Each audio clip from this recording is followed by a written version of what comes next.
عليكم ورحمة الله تعالى وبركاته. سوف أقدم لكم القرآن الكريم سورة الجن. نبدأ على بركة الله.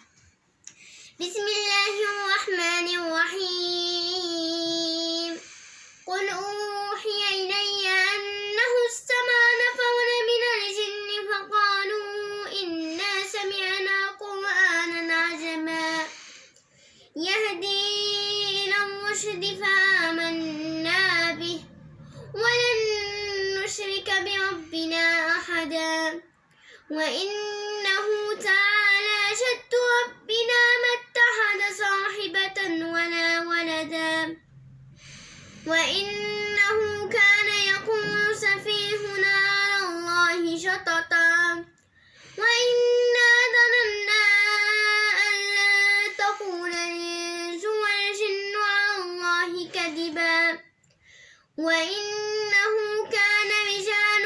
من الإنس يعوذون برجال من الجن فزادوهم رهقا وإنهم ظنوا كما ظننتم أن لن يبعث الله أحدا وإنا لمسنا السماء فوجدناها ملئت حرسا شديدا وشهبا وإنا كنا نقعد منها مقاعد للسمع فمن يستمع الآن يجد له شهابا رصدا وإنا لا ندري أشر أريد بمن في الأرض أم أراد بهم ربهم رشدا وإنا منا الصالحون ومنا دون ذلك كنا طرائقا قددا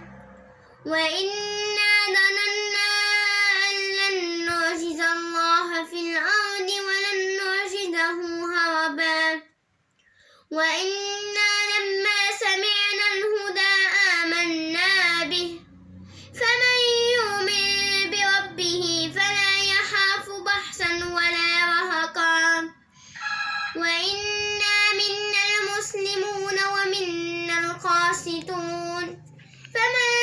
أسلم فأولئك تحروا رشدا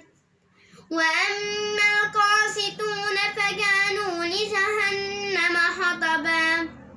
وأن لو استقاموا على الطريقة لأسقيناهم ماء عذقا لنفتنهم فيه ومن يعرض عن ذكر ربه يسلكه عذابا صعدا وأن المساجد لله فلا تدعوا مع الله أحدا وإنه لما قام عبد الله يدعوه كادوا يكونون عليه لبدا قال إنما أدعو ربي ولا أشرك به أحدا قل إني لا أملك لكم ضرا ولا رشدا قل إني لن يجيرني من الله أحد ولن أجد من دونه ملتحدا إلا بلاغا من الله ورسالاته ومن يعص الله ورسوله فإن له نار جهنم خالدين فيها أبدا حتى إذا رأوا ما يوعدون فسيعلمون من هو أضعف ناصرا وأقل عددا قل ندري أقريب ما توعدون أم يجعل له ربي أمدا عالم الغيب فلا يظهر على غيبه أحدا